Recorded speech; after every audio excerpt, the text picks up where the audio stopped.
22. Détermination absolue. Non différemment de la thèse du tantrisme, la méthode indiquée par nous conduit l'expérimentateur. De la sensation semi-consciente de la vie à la perception du courant éthérique de la vie, par le passage de la pensée ordinaire déanimée à son élément vivant, c'est-à-dire de la lumière réfléchie. De la pensée à sa lumière de vie. Une telle lumière de vie est expérimentée dans le moment prédialectique du penser comme du percevoir. C'est pourtant évident qu'en relation à sa propre thèse, le tantrisme ne peut pas fournir la méthode requise par la constitution intérieure de l'homme moderne, laquelle, aux fins d'une expérience du courant éthérique de la vie, doit libérer du sensible les puissances subtiles de la pensée, ne pouvant pas ne pas partir de la condition propre à son actuelle conscience pensante, la condition réfléchie.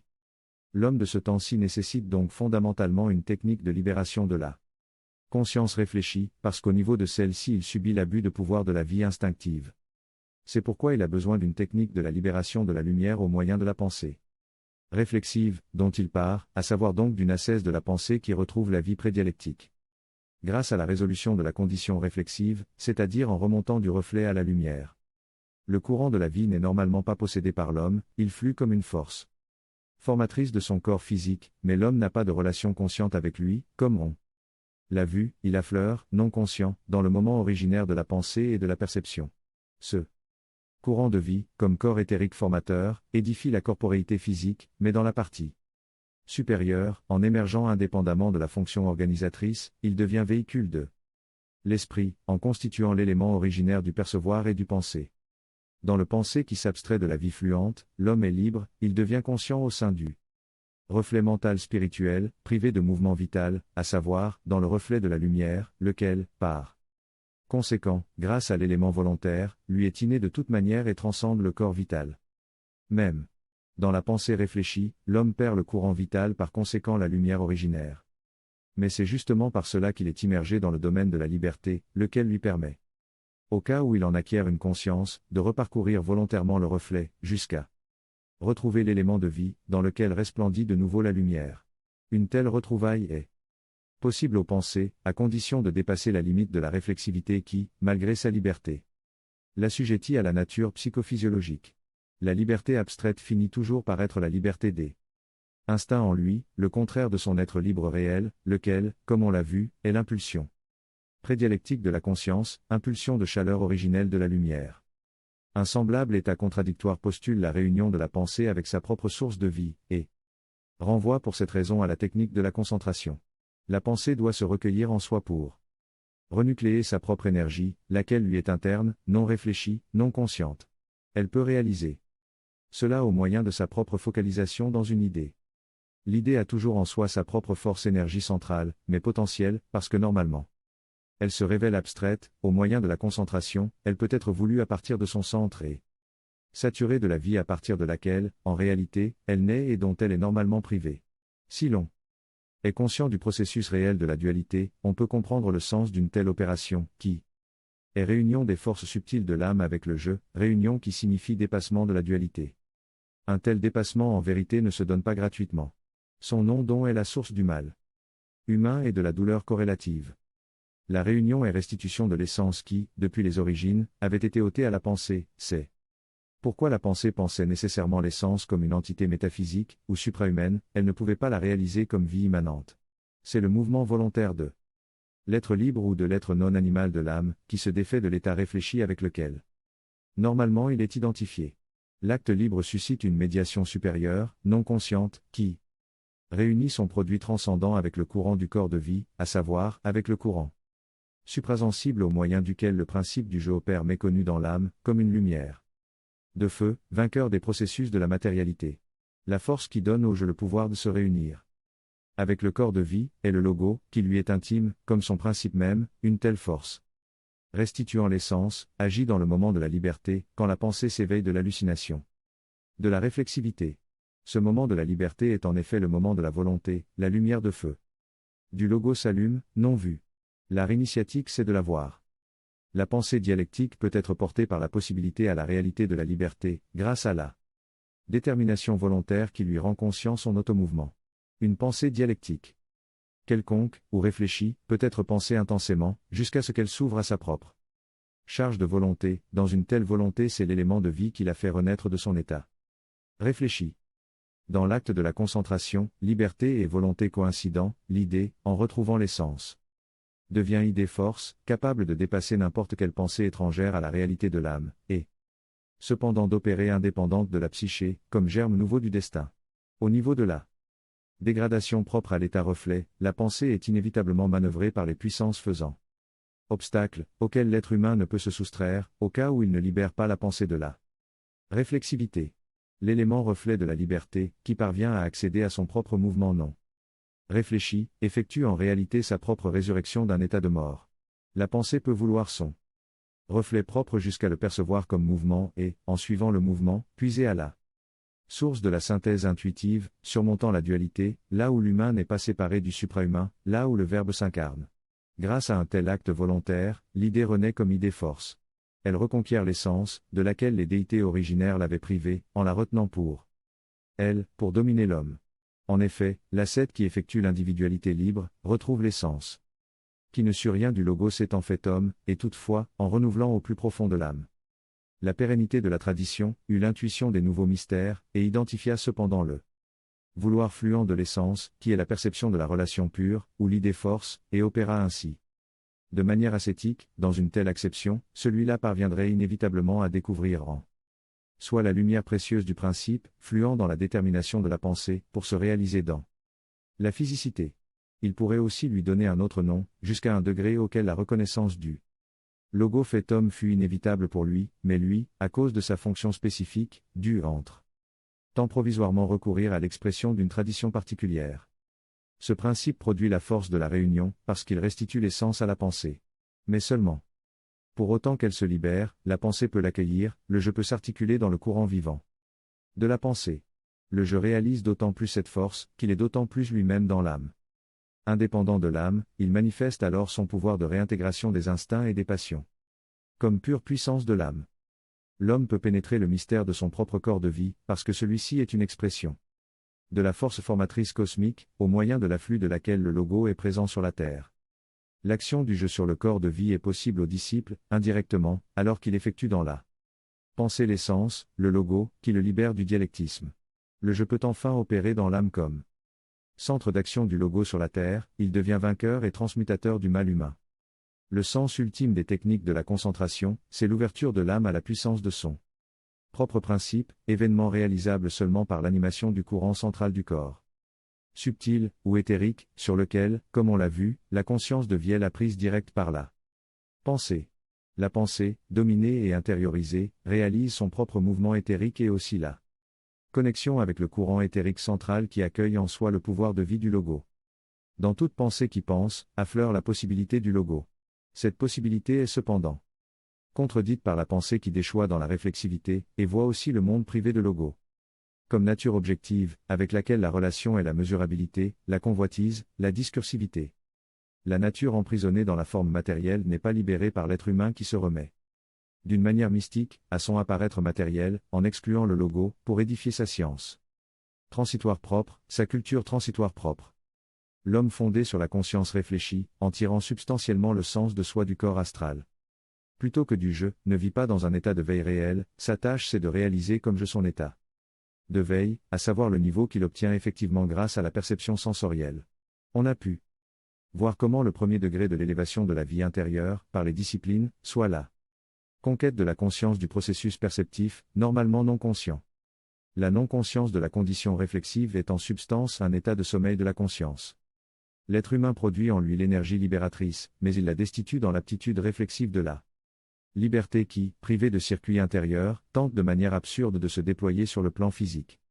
Là où cela n'a pas de sens d'être libre, l'être libre étant la fonction du principe intérieur qui domine le plan physique et l'ordonne, parce qu'il le transcende.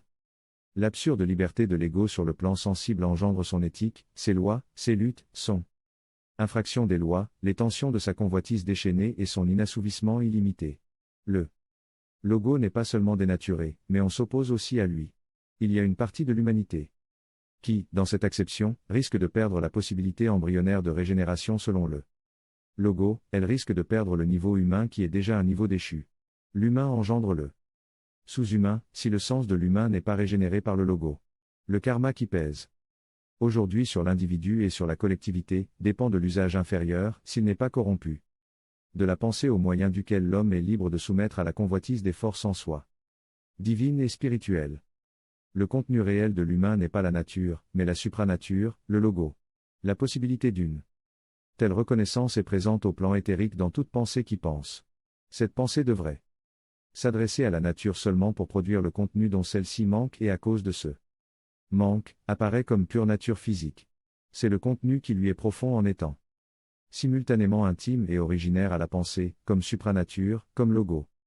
Mais le logo chez l'être humain ne se meut pas d'autorité, mais au contraire par liberté, il n'oblige pas la pensée. La pensée est contrainte, ou dialectiquement asservie, par les formes de l'intelligence systématique, scientifique, sociale, éthique, politique, etc., par l'adversaire du logo. Un adversaire que la pensée libre épouvante, tandis que le logo ne peut pas avoir d'autre véhicule chez l'humain que la pensée libre, capable de ressentir l'état de mort, l'insuffisance, le caractère transitoire de l'intelligence terrestre engagée dans les processus mesurables du réel. Il est important de saisir la polarité opposée des deux impulsions, celle du savoir moderne préconstitué, qui a besoin de la pensée passive, non libre, systématisable de manière analytique, et qui cependant lui trace le parcours positif, mais sans contempler une recherche de la source de la pensée qui ne soit pas celle physiologique, ou psychophysiologique, raison pour laquelle les objets des sciences sont ces présupposés pensés comme tels, au lieu du présupposé authentique qui est la pensée, qui leur permet la même présupposition positive, c'est l'impulsion essentielle, qui ne manœuvre pas, ne dirige pas, n'asservit pas la pensée, parce que c'est sa source même, et c'est pourquoi le maximum de vérité peut fluer en elle, avec, pour autant qu'elle soit libre, capable de décider selon le caractère inconditionnel du mouvement profond. L'avenir imminent de l'humanité sera décisif à partir du choix que les communautés spirituelles pourront indiquer au courant culturel, entre la voie du logo, à savoir la pensée libérée selon une ascèse de la liberté, et la voie d'Ariman qui est la pensée de l'illusoire liberté dialectique, la pensée de l'analyse préconstituée du savoir et de la sublimation spirituelle et sociale du règne de la quantité. Ariman a besoin que l'homme s'identifie avec la pensée, l'estime comme sa propriété et l'utilise comme instrument de l'égoïté inférieure, de manière à ne pas en connaître la puissance objective. Alors que le logo n'influence pas l'homme, il le laisse libre, de sorte qu'il puisse se libérer de lui là. Penser et, comme je, réaliser l'indépendance vis-à-vis d'elle, jusqu'à expérimenter d'elle la nature cosmique objective, qui peut réunir l'homme avec ce que la perte comporte, à partir du temps immémorable, la crise de son existence terrestre.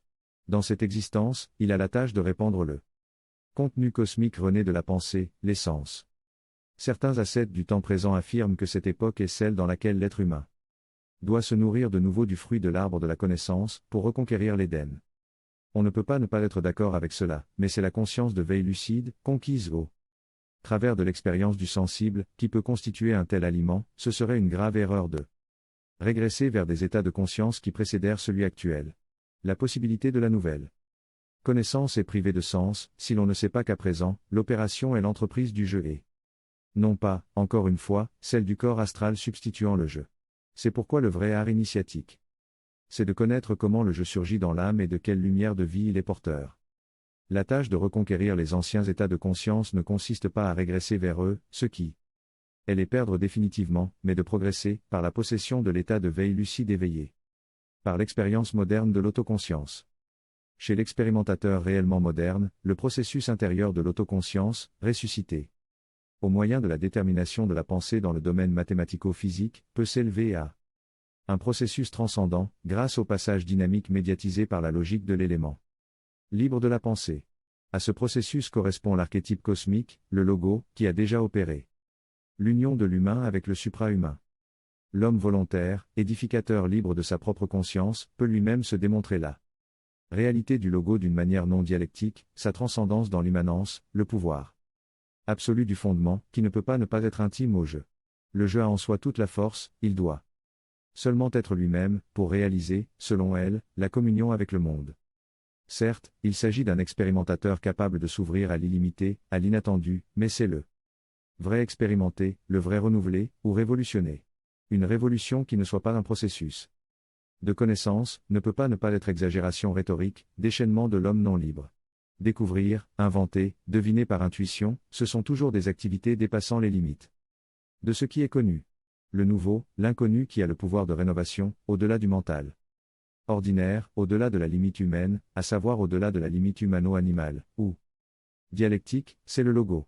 Et l'on a pu voir comment tout le processus de la conscience, du savoir et de l'opéré humain surgit d'une base qui reste inconnue à l'homme moderne, lequel se présume hardi dans le connaître. La base en question est le moment à reconnaître, vu que la révélation qu'on donnait autrefois à l'homme, a épuisé sa fonction.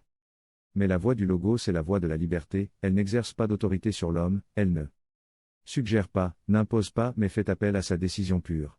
Elle exige une ascèse de la liberté. Parce que celle-ci est l'unique qui donne au jeu la possibilité d'expérimenter l'identité avec soi. L'identité essentielle avec le monde, s'exprimant continuellement dans le moment prédialectique du percevoir et du penser. Une semblable ascèse est au centre des disciplines exposées dans le présent ouvrage. Le disciple pratique en réalité l'ascèse, sans encore en connaître le sens ultime, et il doit en être ainsi, parce que l'intellect humain est fermé à son propre archétype cosmique. La restitution de la mémoire des choses divines est connectée au développement de la volonté consciente de l'expérimentateur, lequel doit découvrir que la volonté, à l'état pur, est la force de la consécration. Cette force l'unit au logo. Il peut la solliciter au moyen de la pensée, mais simultanément c'est elle-même qui meut la pensée. Pensée et volonté unies effectuent l'intention profonde dont part l'homme en réalité.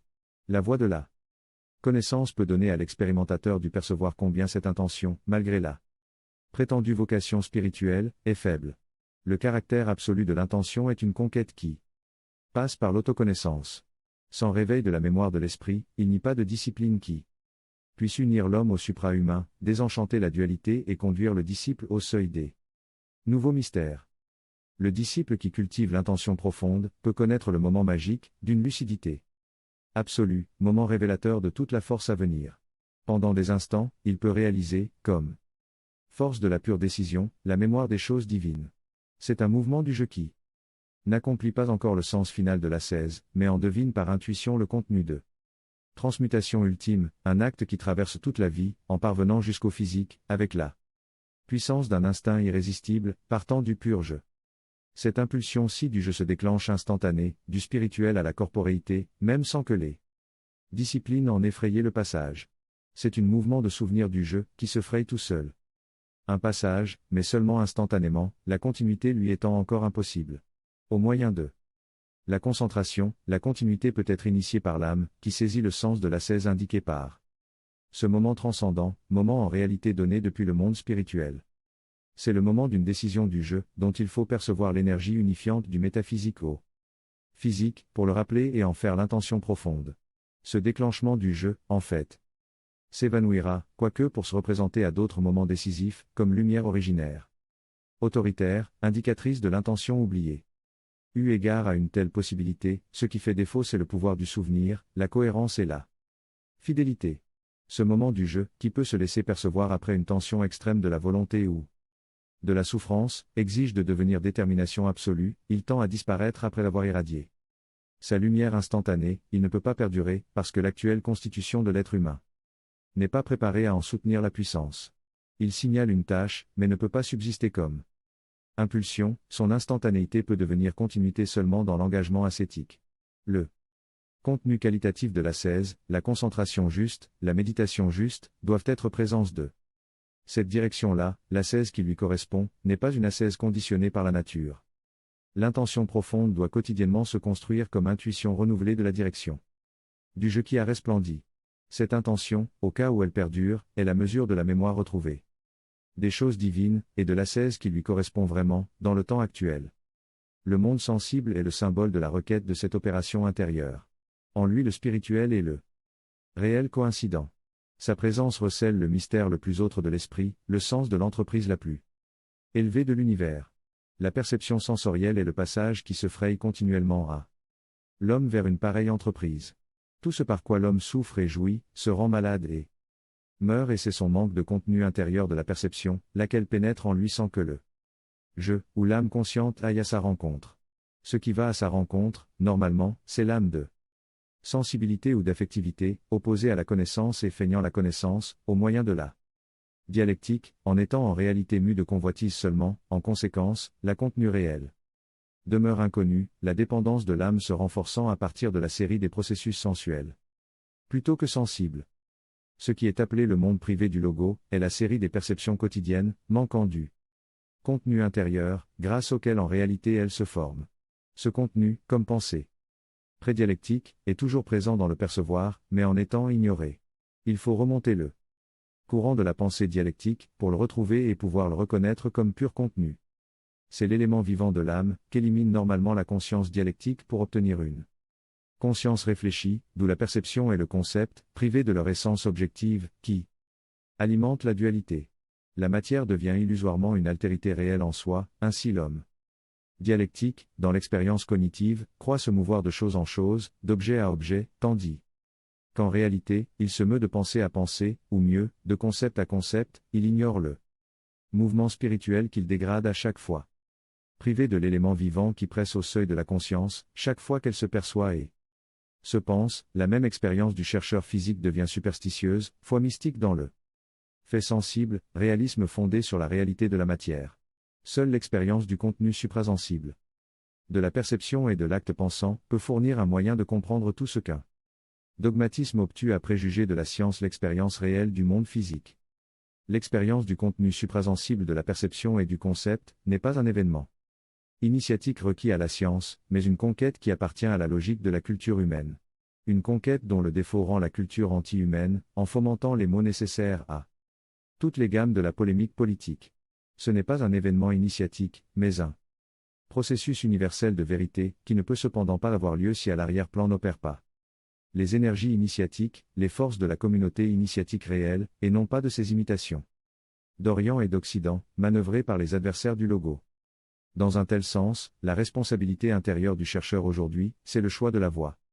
Dans l'époque de la liberté et de la conscience dialectique, même les meilleurs peuvent être trompés par le nominalisme ésotérique et choisir la voie de l'erreur, dans laquelle ils seront paralysés pendant des années, pendant toute leur vie, prisonniers, malgré le sensationnalisme médiumnique et métaphysique, de l'enchantement de la matière, dominés au plus profond d'eux-mêmes par une vision qui leur entrave toute libération, parce que secrètement suscitée et alimentée par l'intelligence du démon de la matière.